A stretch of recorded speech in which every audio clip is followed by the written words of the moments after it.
Well, hello everyone. Like the snow, I hope.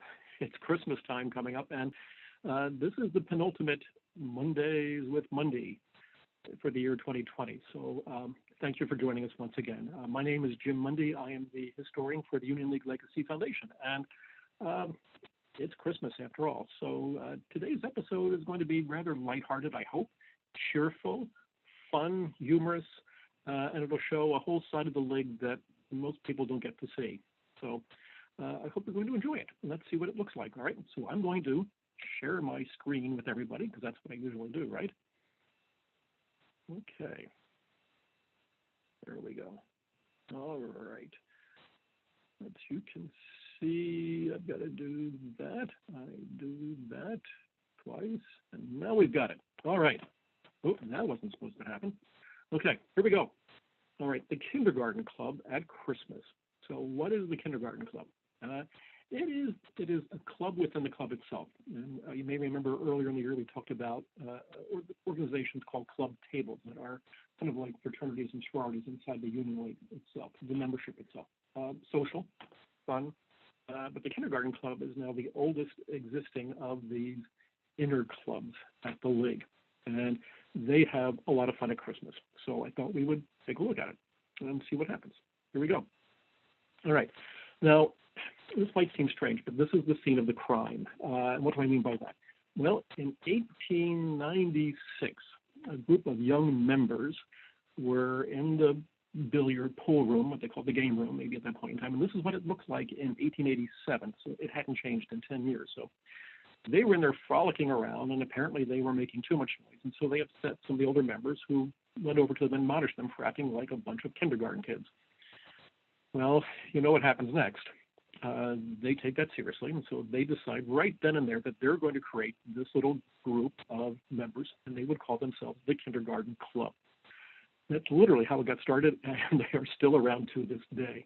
So now, and what they decided is that they would hold well, they had monthly luncheon meetings and things like that. But in December, the league has its annual meeting when it elects a new president every year. And so the Kindergarten Club, as early as 1900, as far as I can ascertain, created a custom and a tradition where they would have a Christmas dinner and invite the new president and some of the officers to their banquet, their Christmas banquet, if you will. And so that's what we're going to talk about today. Okay? All right. Here we go. Now, this is a newspaper clipping from 1900, and you can see there are 30 members of the Union League who throw aside their customary dignity and enjoy a banquet because they had fun. Now, keep in mind, they're dressed up in tuxedos, maybe even at some point white tie and tails, perhaps. But the whole idea was just to have fun, and why not? Life's too short not to have it, and I think we're learning that this year, right? So in this case, there were some guests of honor. So one was Mr. Edward Townsend Stotesbury, who in 1900 was arguably the second wealthiest man in Philadelphia behind Peter Widener. And Stotesbury was actually the managing partner of Drexel and Company. Had many hobbies, one of which was he had a horse farm in White Marsh Township. And so for a present, these young guys gave Mr. Stotesbury a hobby horse with a wagon attached to it. Okay, so you can see how their sense of humor kind of plays into these individuals. And here we have a recognition where Mr. Pugh, one of the vice presidents of Pennsylvania Railroad, received a miniature train of cars. Why not? Mr. West, who was a descendant of William Penn, got a William Penn doll.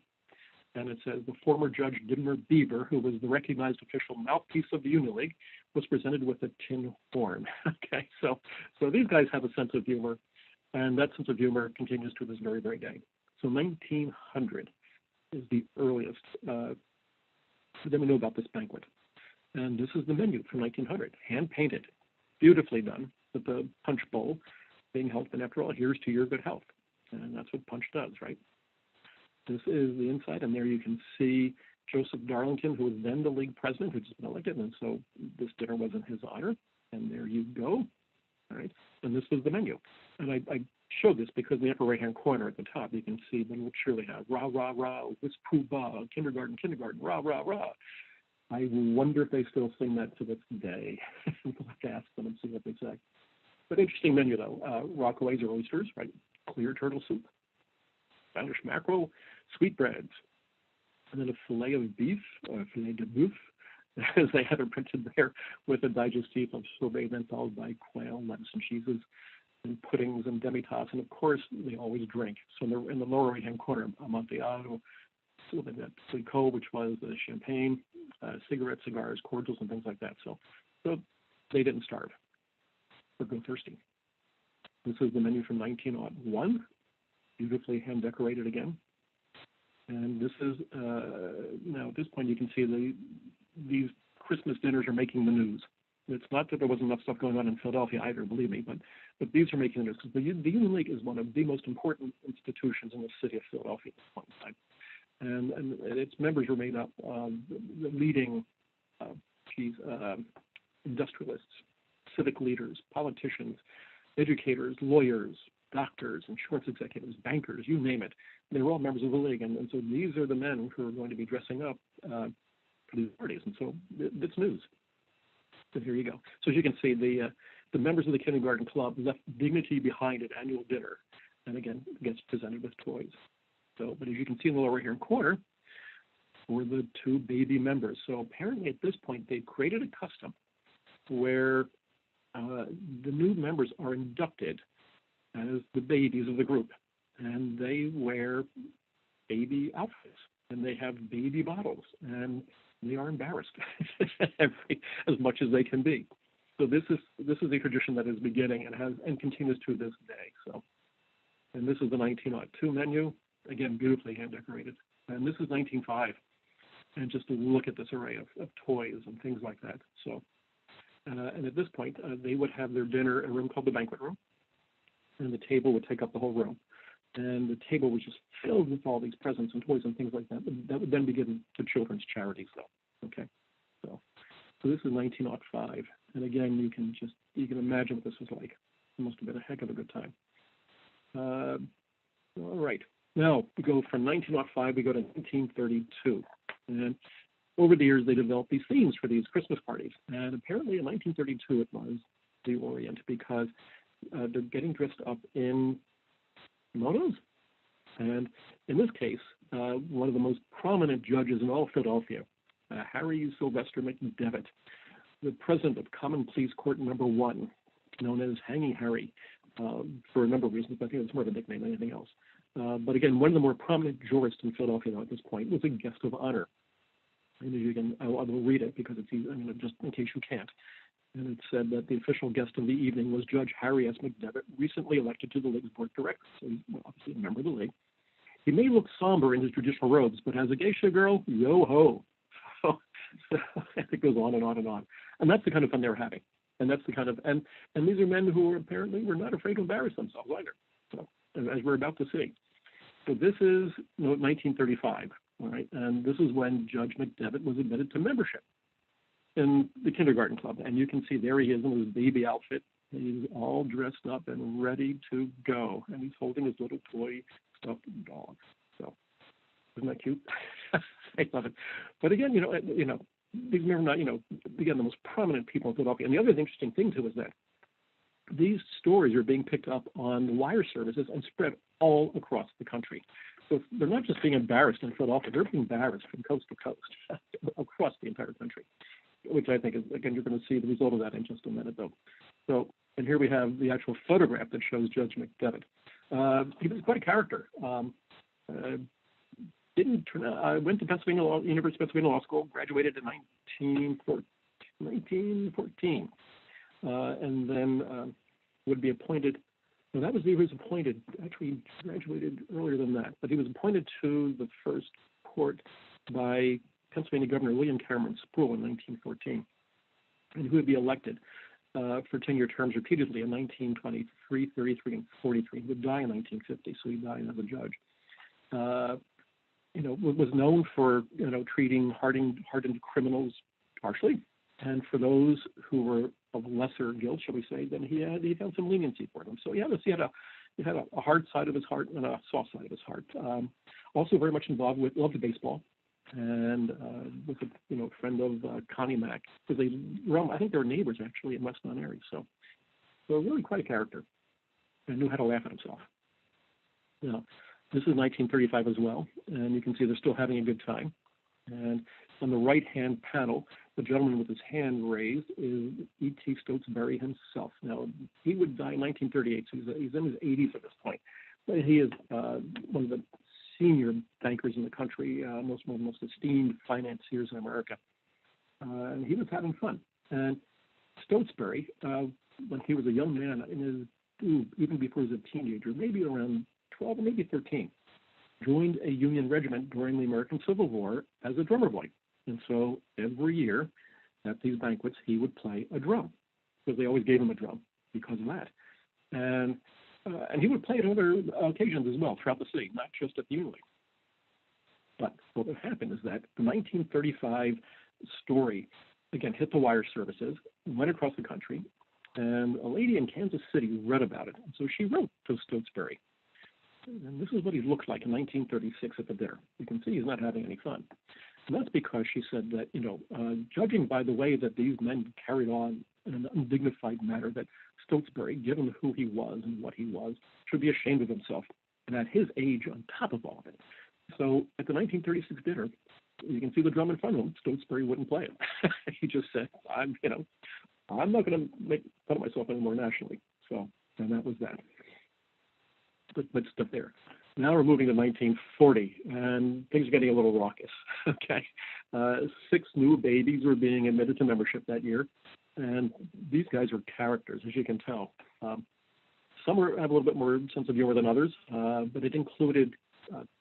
Who we've got? We've got Terrence Mecklinger, who with his brother owned a chemical company in New Jersey. I think that's he in the left-hand side. We had Gerald P. Nugent, who was the owner of the Philadelphia Phillies in the National Baseball League. Worst team in the National League at that point in time. They had the worst record from 1918 to 1938.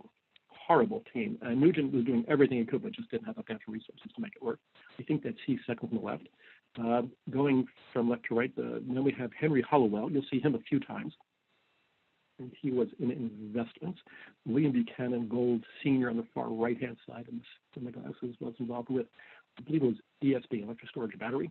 And then in the bottom row on the left-hand side is, that I believe is Washington Atlee Burpee Jr., Burpee Seeds, when it was the largest seed company in the world. And then to the right, we have Horace P. Liversidge, who was the president of Philadelphia Electric Company. So you can see these are men. These are really very dignified men normally, but they lost it at dinner in 1940. Okay, so anyway, and this is 1942, and they're still at it. They're just having fun, and why not? So this is the dinner from 1942. They're a little more glum at this point in time. The gentleman in the lower left-hand corner just looks like he's supposed to be someplace else. But you'll notice, though, how sparse the table is decorated. That's because World War II is going on. And so there were wartime restrictions on everything. So it wasn't quite as frolicsome an occasion as it normally was, but they still had the dinner. And they've held them every year, going back to at least 1900. So this is 1947. Again, here we have, this is called Reading Meets Reading, because the gentleman on the left-hand side is named Reuben W. Brown. He was the president of the Reading Company, or the Reading Railroad. And on the right-hand side, we have Charles Reading, R-E-D-D-I-N-G, and he was the chairman of Leeds and Northrop. So here we have 2 incredibly important gentlemen in the Philadelphia manufacturing and industrial segment, and there they are, front page of the Philadelphia Inquirer. So you can imagine what it was like when people met them on the streets and at meetings and stuff like that. So, but having fun. And this was the dinner from that year. But you can see now that it's post-World War II, again, how the table is decorated in a much livelier fashion. Looks like the toys a little better and things like that. So and here we have Henry Hollowell. That's he on the right-hand side, with the guitar in hand. Looks like it's a Mickey Mouse guitar, but again, having fun. And the gentleman, if you look second from left, is William Buchanan Gold Jr. So that was his father that we met in 1940. And we, of course, met Hollowell in 1940 as well, when he was inducted. And I went to the league in 1978, and Mr. Hollowell was still alive and a character. I mean, he didn't die until 1991. And boy, he had stories like you wouldn't believe.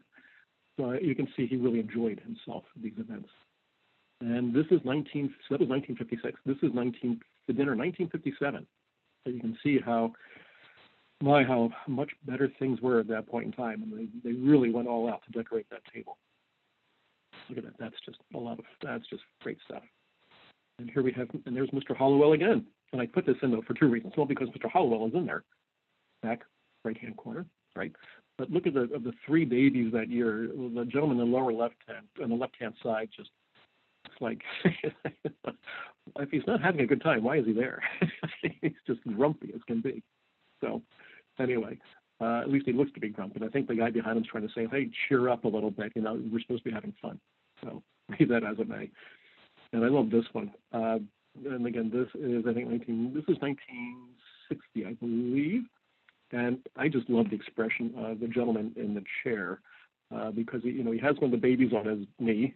He's feeding the bottle, but I just love that expression. It's like, I don't know if I'm doing this right or not. But anyway, good stuff all the way around. Now, this was 1978, and I put this on purpose because you can see this was taken out of a photo album.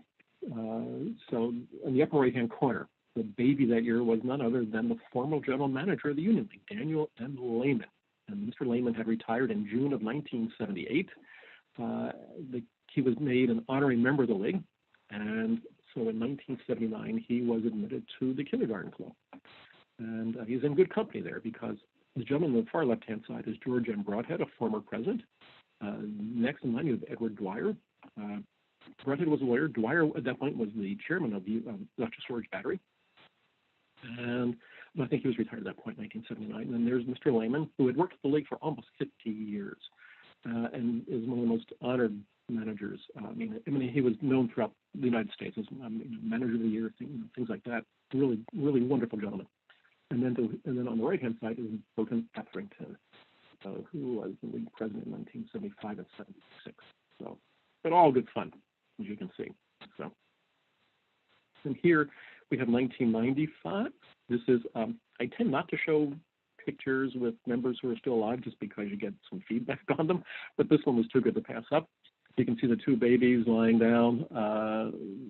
My gosh, it looks like Tom Pappas and Bob Flood Jr. I'll be darned. Robert Flood III, forgive me. So, but these guys are just all having fun, and that's what counts, right? So, and there's a who's who of Philadelphia right in that photograph too. And here we have the kindergarten club dinner from 2018. This is the most recent photograph we have. And you can see that it's still the same room. This is the banquet room at the lake. The dinner has been held in that room since 1900. Again, you can see now they have train sets that run around the table. The toys are still there and everything else. And again, all these toys are donated to children's charities. And why not? So anyway, that's it. So I hope you enjoyed that rather quick look at one of the best customs that we have in the League House today, and certainly one where everybody has a lot of fun. So I hope you notice I'm wearing my Christmas tie. I've got my Santa Clauses on there and things like that. Good stuff.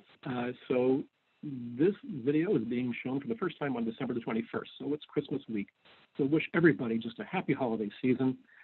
Stay safe, stay well, and we'll see you one more time this year. Okay? All right.